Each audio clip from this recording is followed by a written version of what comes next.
Hello అందరికీ. So ఇక్కడ నేనైతే నెట్ఫ్లిక్స్లో నా favourite movie all of us are dead అనే మూవీ పెట్టుకున్నాను అనమాట. అండ్ ఇంకో పక్క కుకింగ్. సో నేను ఈరోజు సండే స్పెషల్ కాబట్టి ఏదో ఒక స్పెషల్ ఉండాలి కదా, అందుకని కీమా కర్రీ నా స్టైల్లో నేను కుక్కర్లో ఈజీగా ఎలా చేస్తానో చూసేయండి, చాలా బాగుంది. సో ఇక్కడ మనందరికీ తెలిసిందే, నాన్ వెజ్ అనగానే ఆయిల్ ఎక్కువనే పడుతుంది.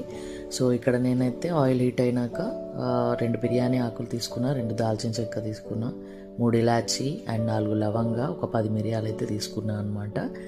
సో ఇక్కడ మళ్ళీ తర్వాత ఆనియన్ యాడ్ చేసుకోవాలి. ఆనియన్ యాడ్ చేసుకున్న తర్వాత నీట్గా మంచిగా కలుపుకోవాలన్నమాట. అండ్ ఇక్కడ వచ్చేసి నేనైతే ఒక 3 పచ్చిమిర్చి తీసుకున్నా. నాకైతే 3 పచ్చిమిర్చి సరిపోతుంది, ఎందుకంటే మళ్ళీ కారం యాడ్ చేస్తాం కాబట్టి. సో దాని తర్వాత కొంచెం ఇక్కడ కరివేపాకు యాడ్ చేసుకుంటున్నా.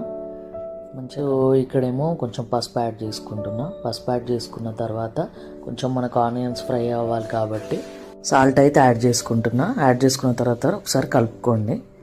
అండ్ ఇక్కడ వచ్చేసి అల్లం పేస్ట్ యాడ్ చేసుకుంటున్నాను నేనైతే. సో అల్లం పేస్ట్ అయితే మంచి పచ్చివాసన పోయేదాకా మంచిగా కలుపుకోండి.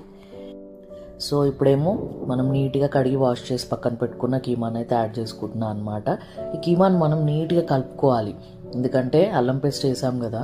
సో ఈ కీమా ఏంటంటే చాలా దగ్గరికి ఉంటుంది కాబట్టి ఆ ఫ్లేవర్ దీనికి పట్టాలి కాబట్టి అలా మంచిగా కలుపుకోవాలి. సో ఇప్పుడు ఇక్కడ 2 నిమిషాలు మూత పెట్టేసి అలా వదిలేయండి. ఆ అల్లం ఫ్లేవర్ అనేది మంచిగా పడుతుంది అనమాట.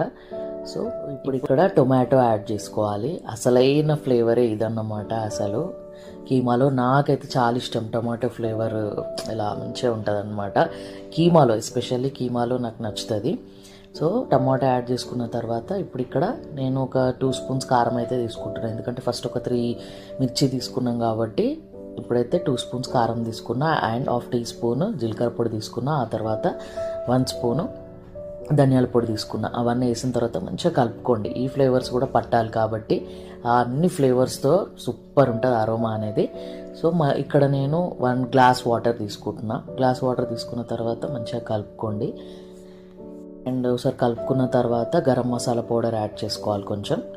సో ఇక్కడ అన్నీ యాడ్ చేసుకున్నాం కాబట్టి నీట్గా కలుపుకొని ఇప్పుడు ఇక్కడ ఏంటంటే ఒక 2 మిర్చీస్ అలా కట్ చేసుకొని అలా వేసేయండి, ఎందుకంటే ఇది టేస్ట్ బాగుంటుంది అనమాట ఇలా. సో ఇక్కడ మంచిగా నీట్గా కలుపుకొని ఇప్పుడు కుక్కర్ మూత పెట్టేసి ఒక 4 విజిల్స్ వచ్చే వరకు అలా వదిలేయండి.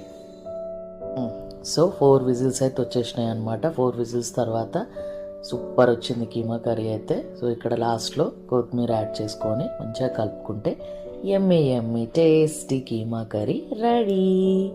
సో అంతే గైస్. ఓ పక్క